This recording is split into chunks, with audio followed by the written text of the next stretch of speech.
A ver, ¿qué podríamos nosotros en nuestra América Latina aprender de los países nórdicos y en particular en este caso de Finlandia?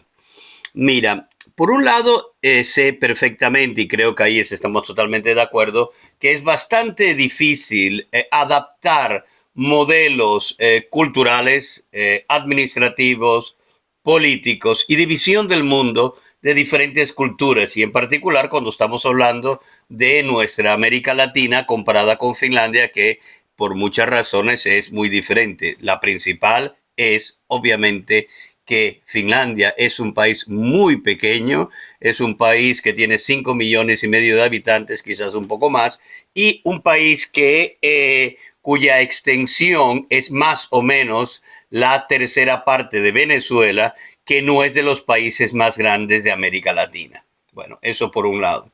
Luego, luego está, claro, la cultura de la gente, digamos que esto viene dado muchas veces por factores históricos, por relaciones históricas y también por cuestiones de religión, la moral y la ética que viene dada por las creencias religiosas, independientemente de si la persona es o no creyente. Y en eso también hay diferencias entre América Latina y Finlandia.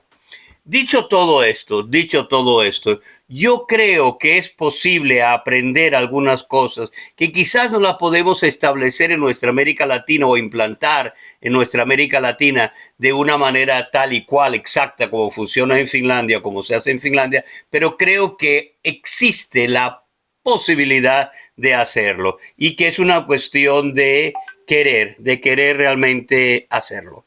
El primero, y creo que esto es lo más importante, tengo aquí una lista anotada sobre esto, me hice una lista para no olvidarme de las cosas. El primero es el sistema educativo inclusivo. Y cuando digo inclusivo, cuando hablo de un sistema educativo inclusivo, no me refiero a algo más, que va más allá del hecho de que cada una de las personas, de los ciudadanos de ese país, en este caso, el caso de Finlandia, sean incluidos en el derecho a tener una educación de calidad desde la cuna hasta el último día de sus estudios superiores, si llega a ellos y la persona quiere hacerlos. Me refiero a una educación pública de calidad y una educación pública donde el profesorado, tanto aquel que está desde las guarderías, desde los kindergarten, a la escuela primaria, secundaria y de educación superior, que el profesorado sea respetado y que sea admirado inclusive por la sociedad porque cumple un papel esencial en el desarrollo del país. Yo sé que aquí aquellos que viven ahora en Finlandia quizás saben que en Finlandia las cosas lamentablemente están cambiando y que vamos por el mal camino. Estamos empezando a copiar modelos que no corresponden a la mentalidad o no deberían de corresponder a la mentalidad finlandesa y a lo que ha funcionado aquí. Por ejemplo, esta valoración que sigue siendo bastante importante del profesorado no se ve reflejada en los sueldos, en el salario. Y claro, vamos a ser sinceros en todo esto. Uno puede hacer un trabajo por la vocación de hacerlo, porque le gusta hacerlo, pero necesita una recompensa adecuada. Y obviamente hasta ahora, en la historia de Finlandia, pues los maestros, maestras, el profesorado de primaria, secundaria y de la universidad, pues ha sido gratamente remunerado, o digamos de una manera suficiente acorde con el trabajo. Pero las cosas están cambiando. Pero de eso no voy a hablar aquí. El sistema ha funcionado, sigue funcionando. En Finlandia siguen siendo la gran mayoría, el 99% de las instituciones educativas son públicas. Hay alguna que otra que por alguna razón pueden ser privadas, por ejemplo, escuelas para personal diplomático, etcétera, pero eso es otra historia. Son escuelas públicas y la educación pública es de altísima calidad. Alguien también puede comentar aquí que en nuestra América Latina esto ya se ha dado y de hecho hay muchos países donde tienen una educación pública aceptable. No voy a decir de calidad porque no siempre lo ha sido, pero en mi caso que soy de Venezuela, en mi época y mi juventud, ahí en los años 70, en los años 80, y bien entrados los 90, la gran mayoría de los venezolanos que han tenido venezolanos y venezolanas, ya lo sé, que han tenido una buena educación y que han llegado a ocupar cargos importantes tanto en empresas públicas y privadas venezolanas como extranjeras, estas personas hemos estudiado en el sistema público venezolano de educación pública. Que aquí aquellos que, digamos, flirtean un poco con lo que ha sucedido después en Venezuela, les recuerdo que es totalmente falso que aquellos que creen que la educación pública en Venezuela empieza con el gobierno socialistoide que existe ahora. No, no, no, no, no. Venezuela había y sigue habiendo, pero había instituciones públicas de educación de altísima calidad. La Universidad Central de Venezuela, la Universidad de Carabobo, por decir nombro dos, puedo decir también la Universidad del Zulia, y eso, han dado personas que están en este momento, que son de mi edad, que están ocupando cargos de dirigencia en diferentes lugares del mundo, porque obviamente en Venezuela la situación no les permite estar porque no están remunerados de acuerdo a su calidad en Venezuela, que es una lástima.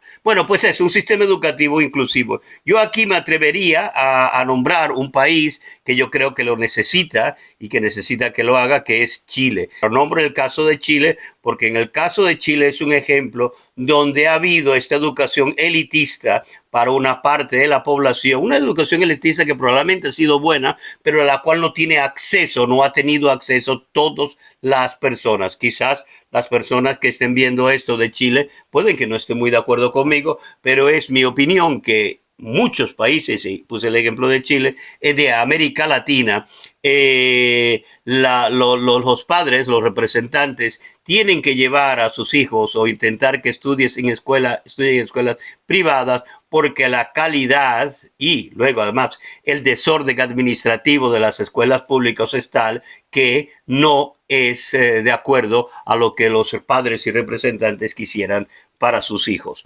Pero en cualquier caso, esto es vital, importante para cualquier país latinoamericano, una educación pública de calidad. Y educación pública significa pública, en la cual todos los gastos estén cubiertos a través de los impuestos que debidamente tienen que ser pagados. Y eso está relacionado con otra cuestión, transparencia. Aquí en Finlandia es un país que es debidamente transparente en sus cuentas públicas. Tú puedes, cualquier ciudadano, si lo desea, tiene acceso a la información de cómo se está utilizando el dinero público, es decir, el dinero que nosotros pagamos a través de nuestros impuestos. Es más, aquí se publica hasta lista, lo cual me parece un poco ya exagerado, de cuánto impuesto paga la gente y son públicas, ¿no? Realmente públicas. Bueno, puede que sea un poco feo decirlo, pero tú puedes decir, tú sabes cuánto ha pagado el vecino, sobre todo si paga más, si son de esos que pagan más de 50,000, que tienen un sueldo superior a los 50,000 euros anuales, más o menos, creo que así es la regla, no estoy muy seguro. Pero en cualquier caso, tú lo sabes, las privados y públicos, cuánto ganan, dónde está el dinero. Sí, ya sé que no voy a pecar aquí de naïf, de inocente, porque como tengo muchos años en Finlandia, pues me creo todas las cosas de aquí, tampoco soy tan inocente. Sé que como en todos lados hay algunas trampas, algunos chanchullos, cosas, por ejemplo, que pueden que sea dinero que esté ubicado en paraísos fiscales, etcétera. Eso. Pero las cuentas públicas, en cualquier caso, son abiertas. Tú realmente puedes ver cómo se gasta el dinero público y lo ves además reflejado. Y los ciudadanos en ese sistema transparente tienen no solamente voto, que eso es normal en cualquier democracia, que se diga de verdad, pero tiene también voz. Nosotros aquí, por ejemplo, en esta ciudad donde yo vivo de Jyväskylä, si yo tengo interés en participar y no únicamente en criticar en las redes sociales, si quiero realmente hacer cambios, pues, tengo la posibilidad realmente de influir en cómo se utiliza el dinero, hasta el punto, por ejemplo, y sin hacer estas manifestaciones tirando piedras y lanzando cosas. No, de una manera civilizada, argumentando tú puedes influir. Es verdad que cuando estás en épocas como la que estamos viviendo, que eso te convido a que veas este canal porque tenemos que hablar de los conflictos que está viviendo Finlandia hoy en día, en estas épocas de conflictos, de crisis sobre todo político, con situaciones que están sucediendo muy cerca de Finlandia, pues en la frontera, ya sabes a qué me refiero, pues eso está afectando obviamente a la economía nacional y esto implica que hay que racionalizar el uso del dinero y aquí ya entran muchos otros factores. Pero en principio la transparencia de las cuentas públicas es esencial para que exista la confianza de los ciudadanos en las instituciones públicas. Y este es el tercer punto, la confianza de los ciudadanos y ciudadanas en las instituciones públicas. Porque si tú estás aquí en Finlandia, una cuestión que tú puedes estar completamente seguro, que es que la persona que te atiende ahí en una institución pública, ya sabes, a cualquier trámite público, e inclusive cuestiones relacionadas con aquello que a veces los mismos finlandeses se quejan de burocracia. En realidad, la burocracia en Finlandia es mínima en comparación con la nuestra, que parece que siempre está en contra de nosotros, de los ciudadanos. Aquí no, aquí está para servir al ciudadano. Sí, siempre vamos a encontrarnos con alguna cosa que no funciona todo lo bien que debería, pero esa confianza, gracias a la transparencia, la confianza en las instituciones y que la gente que está trabajando en la administración pública esté preparada también para atender a los clientes, es decir, a nosotros, a los que pagamos los impuestos, a los que pagamos su salario. Y esto es importantísimo. Yo te voy a dar un ejemplo. Por ejemplo, yo como profesor universitario, sí, únicamente profesor de lengua, de cultura, de comunicación intercultural, digamos, no es que sea temas tan relevantes, pero soy profesor universitario en esta universidad. Pues las personas que trabajamos en la universidad tenemos muy claro que nosotros nos debemos a nuestros estudiantes.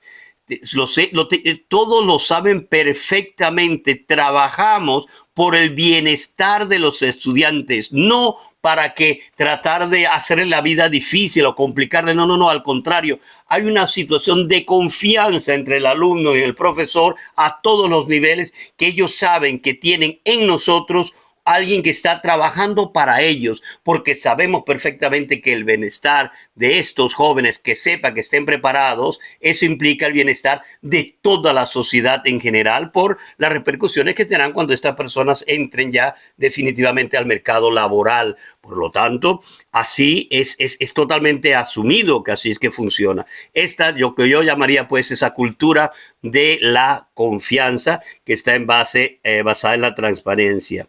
También el énfasis en el bienestar. A ver, aquí hay dos puntos, dos partes. El énfasis en el bienestar personal. O sea, a ver, por ejemplo, el trabajo, cuando estás trabajando aquí en Finlandia, en la mayoría de los trabajos, tú puedes notar que aquí la gente trabaja menos. A ver, realmente, yo te aseguro, y no únicamente por una cuestión de la infraestructura, que sí, que es importante, de transporte, es decir, de movimiento de tu lugar donde vives, de tu casa al trabajo y vuelta. No, el tiempo que pasas en esto aquí en Finlandia es muy corto, no son horas, que es lo que nos pasa a nosotros principalmente en las ciudades latinoamericanas. Esto se debe obviamente a lo grande que son en comparación con esto es inevitable, pero además porque hay un sistema, una infraestructura pública y privada que hace que el trabajador, la persona que está trabajando, no llegue totalmente destrozada y cansada al trabajo y no salga del trabajo totalmente destrozado por tanto trabajo. Aquí la cultura es de la eficacia y la productividad, no de las horas de trabajo, de cuánto sufres, de cuánto he trabajado, 12 horas, 20 horas, bueno, exagero. No.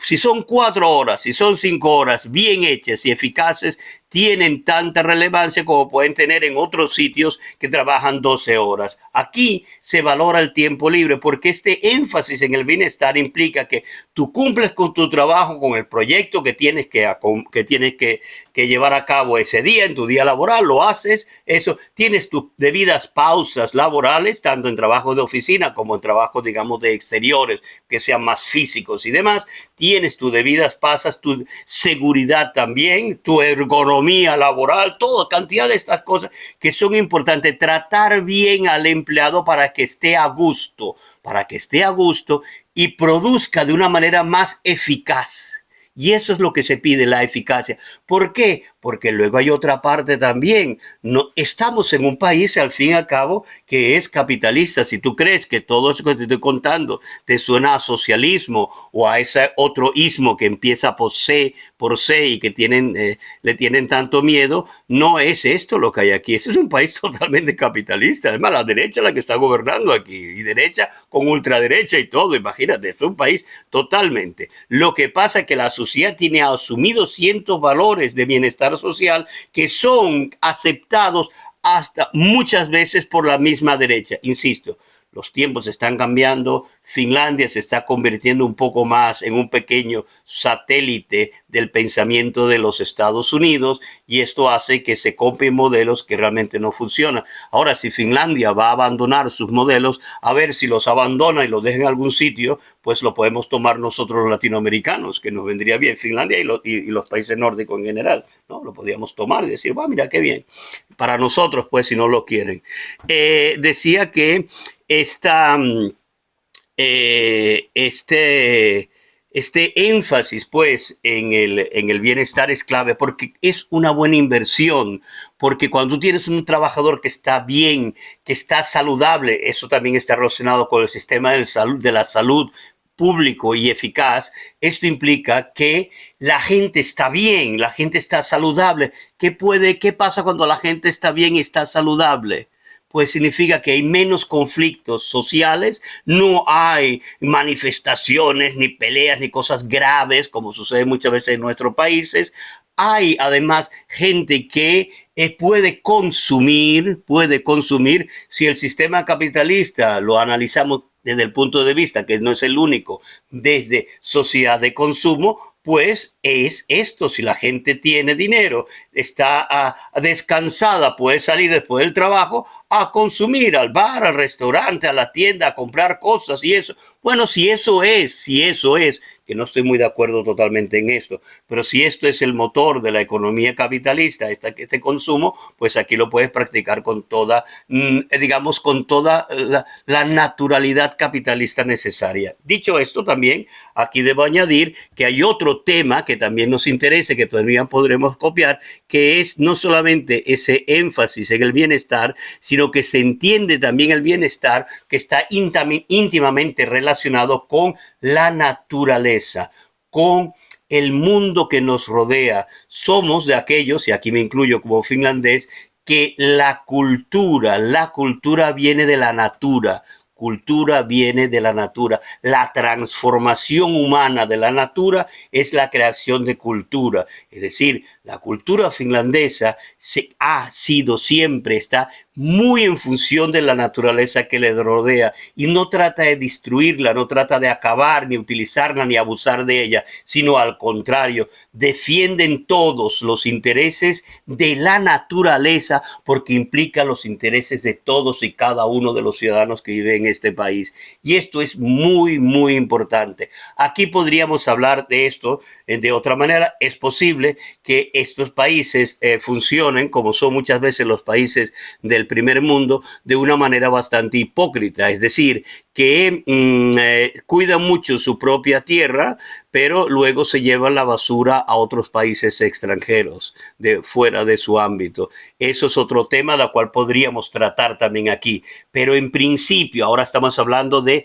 algo como lo hacen bien. Esa manera, aquí hay una educación general en el cuidado de la naturaleza y lo que implica que ese consumo que se hace también tenga características de una sostenibilidad máxima. Ya sé que no siempre, a veces hay muchas cosas que no funcionan como tiene que ser, pero se intenta. Y no me queda la menor duda, no se puede ni comparar cómo aquí funciona la gente, el ciudadano normal, el ciudadano de a pie, en su respeto a su ámbito donde vive, ni en las zonas donde hay, digamos, gente que tenga a nivel finlandés menos recursos económicos y eso, te encuentras el desastre de sitios de sucios y totalmente, pues, digamos, peligrosos para la salud que te encuentras lamentablemente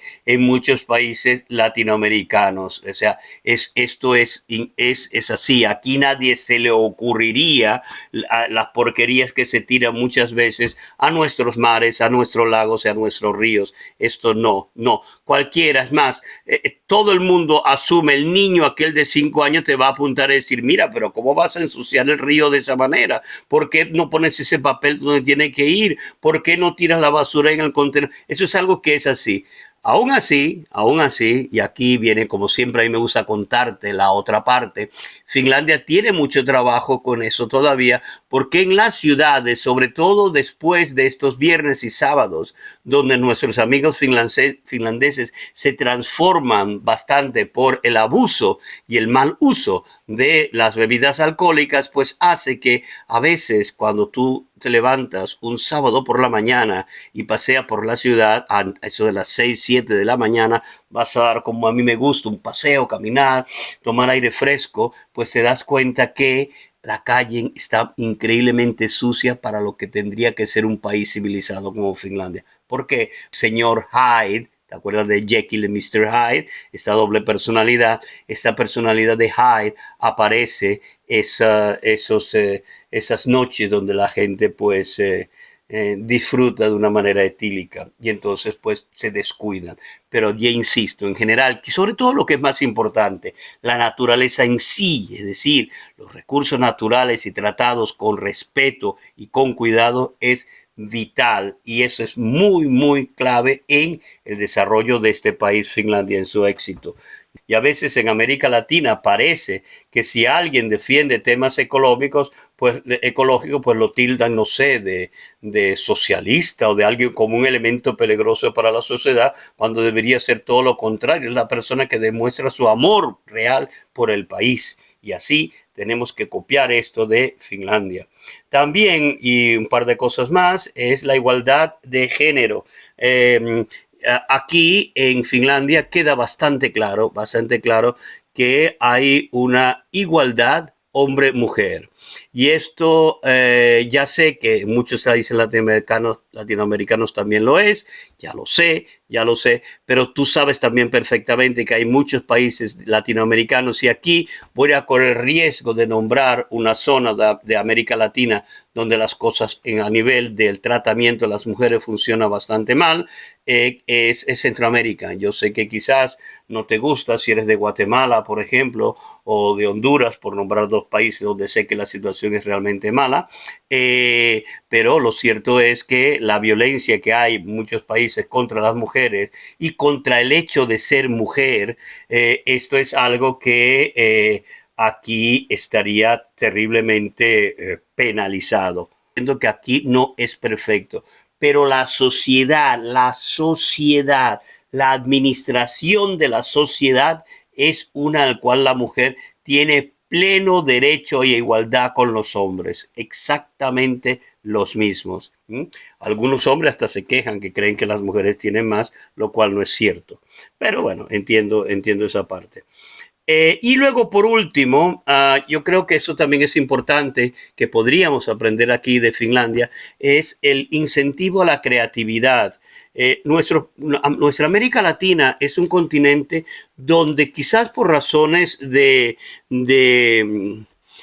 deficiencias a nivel de organización pública y de administración, y obviamente por cuestiones económicas, pondremos el caso de Cuba, por ejemplo, con el caos que hay en Cuba, que sí que tiene sus razones políticas y todo esto, que probablemente no solamente es culpable la administración cubana, aunque lo es, y es el primero que hay que apuntar como culpable, pero dicho esto, no solamente es eso, y muchas veces en nuestros países latinoamericanos justamente estas deficiencias hacen que se genere mucha creatividad, la gente es increíblemente creativa para buscar soluciones a sus problemas diarios, soluciones que van desde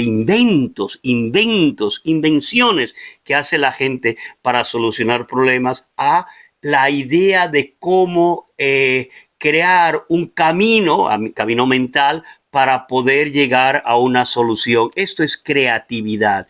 Y la creatividad latinoamericana es extraordinaria, pero lamentablemente en América Latina no se ha aprovechado la creatividad. Es más, parece que la gente, si no ha tenido unos estudios superiores, y eso es muy de países donde hay diferencias de clases y que son pues países que son tan jerárquicos como son nuestros países latinoamericanos, son de jerarquías en la sociedad, pues esto hace que parece que para poder ser creíble tienes que tener un título superior, no tienes que ser licenciado. México está lleno de licenciados. Yo nunca he conocido un país en el mundo donde no haya un ciudadano de mi querido México, que quiero mucho y que, por cierto, tengo que hacer un vídeo relacionado con lo que está sucediendo actualmente en México en la política. Es algo que me interesa y voy a comentarlo aquí. Decía que pues en México yo nunca he visto un país con tantos licenciados. Parece que decirte que eres licenciado ya implica que eres mejor que el resto. Lo que pasa es que como hay tantos licenciados, pues todos son iguales. Bueno, eso era un poco una broma, no te me molestes, amigo mexicano o mexicana. Bueno, decía que aquí en Finlandia se valora la creatividad. La gente no tiene que tener unos estudios superiores cuando demuestra en su trabajo y en donde está que es una persona que rompe esquemas, que piensa fuera de la caja, como dicen en inglés, ¿no? Que es capaz de salir de ese marco y saltárselo y pensar algo nuevo. Eso está muy valorado, mucho más inclusive que tu currículum académico, ¿no? Eso es lo que se valora. Por eso aquí en Finlandia, por ejemplo, cuando tuvimos una gran crisis en los años 90, aquello cuando cayó el Imperio Soviético, pues la gente aquí en Finlandia, pues nos encontramos con una situación económica bastante mala. El 20% de los negocios lo hacíamos con ese país. Y entonces, bueno, pues cayó bastante la economía finlandesa. ¿Y qué se hizo? Desde la administración pública, una acción lo que llamarían proactiva, ¿no? Es decir, en vez de tener miedo, ¿y ahora qué hacemos? Vamos a... No. Se intentó y se hizo ayudar al máximo a los sectores públicos y privados, ayudar a los sectores públicos y privados a que potenciaran soluciones nuevas. Y ahí apareció la gran Nokia, esa Nokia que tú debes de conocer, que ya no existe como lo que era, pero que fue el motor de la economía finlandesa durante tantos años. Y desde ahí donde salieron cantidad de personas con muchísima creatividad y ideas para cambios tecnológicos, en este caso, en la sociedad, que todavía lo vemos hoy en día. Por ejemplo, hoy en día, ¿a quién creen que potencia? Si tú ves aquí a un muchacho o una muchacha jugando videojuegos, por ejemplo, eso no se le considera que está jugando. Sí, está jugando, pero también se ve, oye, ¿y será quizás un nuevo creador de juegos? Podría ser, mira, este muchacho que bien hace esto y tal, y se potencia, se ayuda, se intenta de que esta persona, de ahí que tienes tantos videojuegos que son conocidos internacionalmente, que están creados aquí en Finlandia. Por cierto, por muchachos de mi universidad, aquí muchachos y muchachas, generalmente son más muchachos, pero bueno, de esta universidad saliendo de aquí, ahí están. Y ahí, pues todo eso, en inteligencia artificial muchísimo, en temas de precisión, no de precisión, de medidas de precisión, todo esto. Y esto no es únicamente por la educación, que sí, que es evidente que es importante, pero mucho por el valor que se le da a aquellas personas que tienen creatividad y que lo demuestran y por lo tanto son grandemente valoradas en la sociedad. Y eso lo tenemos que hacer en América Latina porque estamos en un continente lleno de gente que puede que no tenga ese título de licenciado, puede que no tenga ese título de universitario, puede que no sea el doctor, la doctora, no sé qué, el PhD y todo eso, pero es una persona que tiene una capacidad para cambiar cosas. Y esto tenemos que saber dónde estar y darle el mayor apoyo posible, porque ese va a ser el motor de una Latinoamérica mejor. Bueno, pues eso. Yo sé que esto que te comento aquí, estamos todos de acuerdo que, bueno, no deja de ser más que un comentario de taberna. Estamos en la taberna. Espero que te guste el tema, que quizás quieras comentar sobre esto. Quizás vamos a entrar en cuestiones en la influencia, las trabas políticas, como la política latinoamericana y la corrupción que viene en función de esto de la transparencia, lo que te comentaba antes, es probablemente el principal problema para el desarrollo equitativo e igualitario de los países, de las personas, de los ciudadanos y ciudadanas de los países latinoamericanos. ¿Cómo luchar contra esto? Pero es una lucha que tiene que salir de nosotros mismos, de nosotros mismos. Eso es algo que tenemos que hacer. Si nosotros caemos en esa misma trampa y empezamos a aceptar como normal ciertos comportamientos que son no igualitarios, que son discriminatorios y que son corruptos, pues eso vamos a sufrir también, tarde o temprano, la discriminación, la desigualdad y la corrupción. Muchísimas gracias y suscríbete y recomienda este canal. Adiós.